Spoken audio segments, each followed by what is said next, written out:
Assalamualaikum warahmatullahi wabarakatuh. Perkenalkan, nama saya Muhammad Dwi Arianto, NIM 1950510034. Di sini saya sebagai pemateri ketiga dari makalah penerapan etika bisnis Islam. Melanjutkan dari pemateri kedua, yaitu tentang prinsip-prinsip distribusi dalam Islam.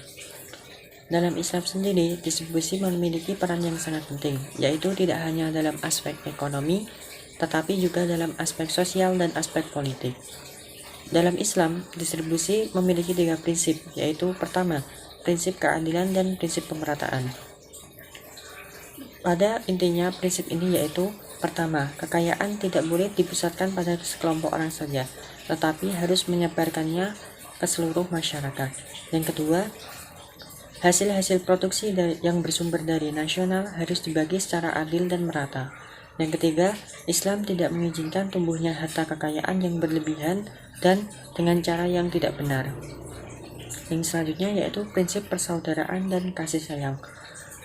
Dalam pelaksanaan distribusi harus menggunakan prinsip tersebut karena agar setelah berjalannya distribusi tidak ada perpecahan di antara masyarakat.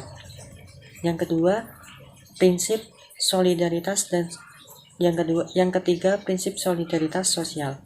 Pada intinya prinsip ini yaitu lebih mengutamakan kepentingan umum di atas kepentingan pribadi. Selanjutnya yaitu bentuk etika distribusi Islam. Pertama yaitu selalu menghiasi distribusi dengan niat ibadah dan ikhlas. Yang kedua, dalam melakukan distribusi harus transparan dan barangnya harus halal dan tidak membahayakan. Yang ketiga, adil dan tidak mengerjakan hal-hal yang dilarang dalam Islam. Yang keempat, harus tolong-menolong, toleransi, dan sedekah. Yang kelima, tidak pernah lalai dalam ibadah karena kegiatan distribusi. Yang keenam, dalam distribusi harus mencari keuntungan yang wajar saja. Yang ketujuh, tidak boleh berlebih-lebihan dan dalam distribusi harus menyebarkan kekayaan secara merata atau secara adil.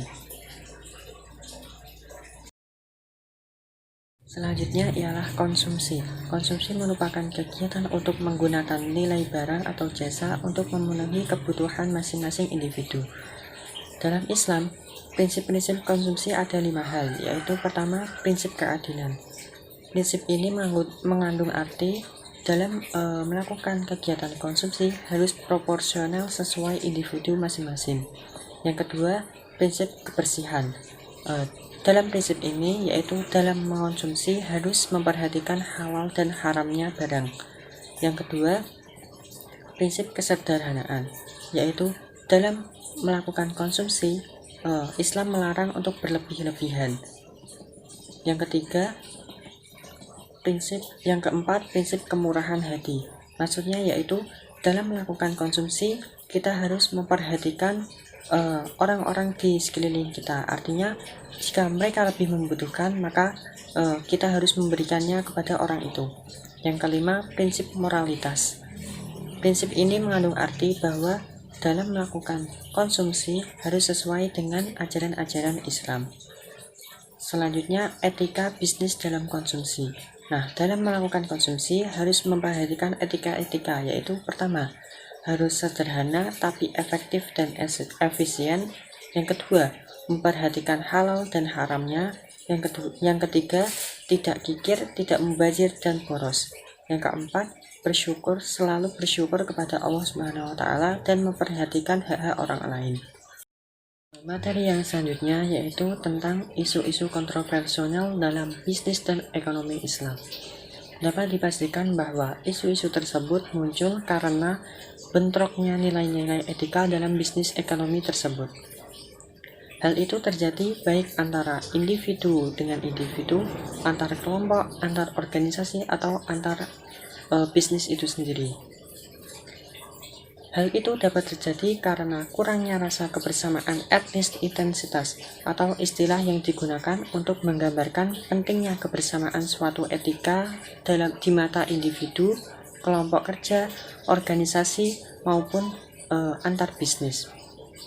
Adapun faktor yang melandasi munculnya isu-isu kontroversial dalam bisnis dan ekonomi Islam yaitu pertama, benturan kepentingan.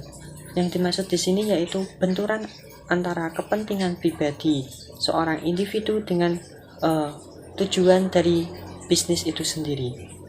Yang kedua, situasi dalam bisnis itu sendiri.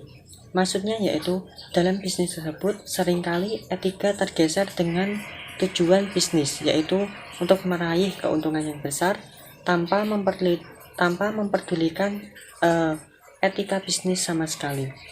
Jika suatu bisnis ekonomi sudah tidak menganggap etika lagi, maka akibatnya akan terjadi banyak pelanggaran atau munculnya isu-isu kontroversial. Yang ketiga, pengambilan keputusan secara sepihak.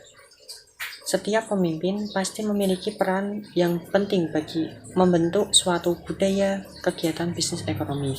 Jika suatu pemimpin mengambil keputusan secara sepihak, maka dapat memunculkan suatu kontroversial antara pemimpin dan pelaku bisnis, antara pelaku bisnis dengan anggota-anggota bisnis tersebut.